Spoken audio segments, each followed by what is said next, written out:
उदयपुर शहर में शुक्रवार को निर्जला एकादशी के पावन अवसर पर श्रद्धा और भक्ति का अद्भुत नजारा देखने को मिला।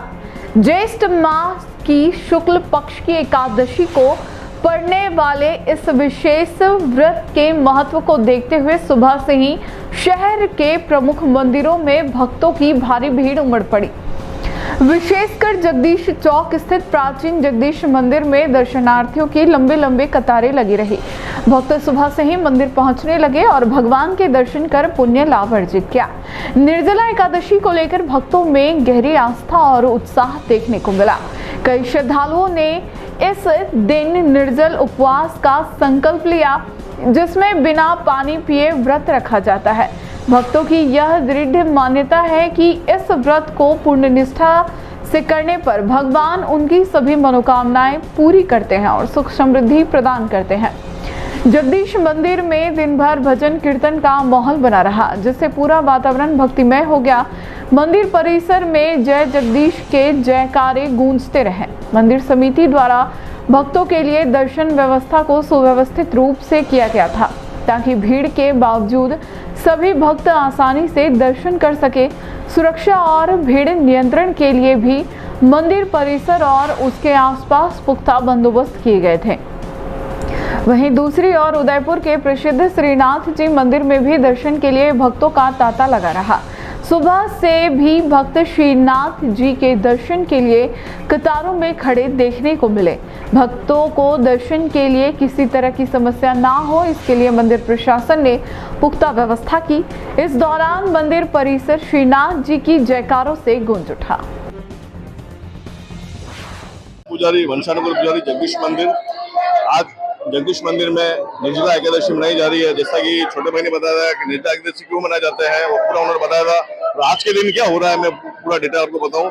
सुबह 4 बजे ठाकुर जी की मंगला आरती हुई थी।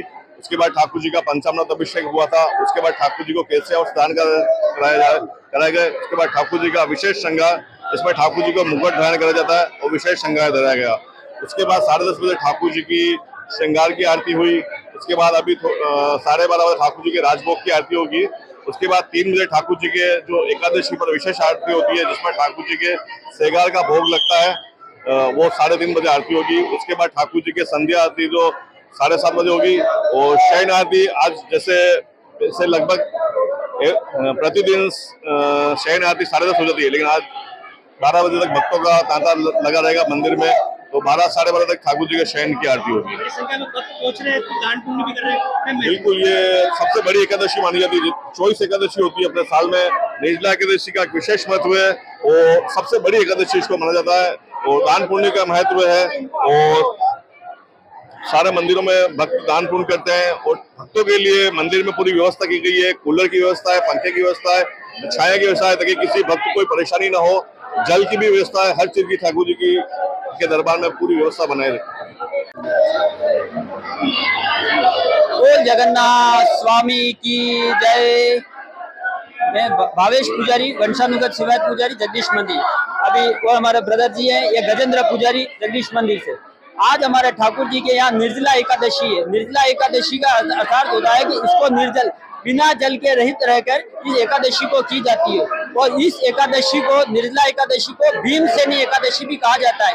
भीमसेनी एकादशी यानी भगवान कृष्ण ने भी आज के दिन, इस दिन एकादशी की थी, इसलिए इस एकादशी का महत्व बहुत बड़ा माना जाता है।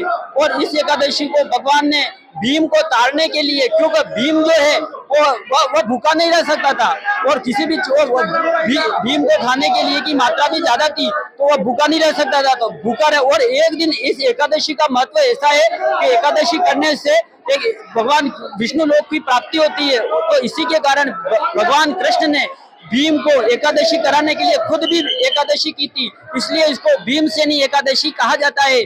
और इस एकादशी के दिन, आज के दिन निर्जल रहा जाता है।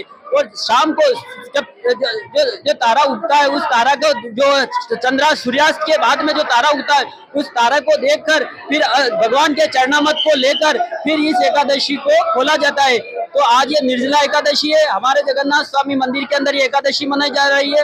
अधिक से अधिक संख्या में पधार रहे हैं लोग और दर्शन कर रहे हैं। और आज हमारे यहाँ की मूल जो है यह परंपरा है कि आज के दिन ठाकुर जी को केसरिया वस्त्र धारण किया जाता है। और मुकुट और ये टोपी मुकुट का श्रृंगार कराया जाता है और पंचामृत स्नान होता है और ठाकुर जी को विशेष फलाहार के रूप में भोग लगता है।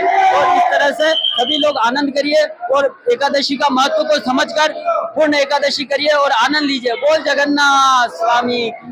स्टार्ट है। मेरा नाम खुशी शर्मा है और आज हम जगदीश मंदिर आए हैं। आज जैसा कि माना जाता है कि साल की सबसे बड़ी ग्यारस एकादशी निर्जला ग्यारस होती है। इस दिन सभी लोग निर्जला व्रत रखते हैं। माना जाता है कि निर्जला व्रत रखने से कि जितनी 24 एकादशी होती है उन सबका फल सफल हो जाता है। इस दिन सारे लोग बिना पानी पिए व्रत रखते हैं और इससे बहुत अच्छा माना जाता है। Thank you.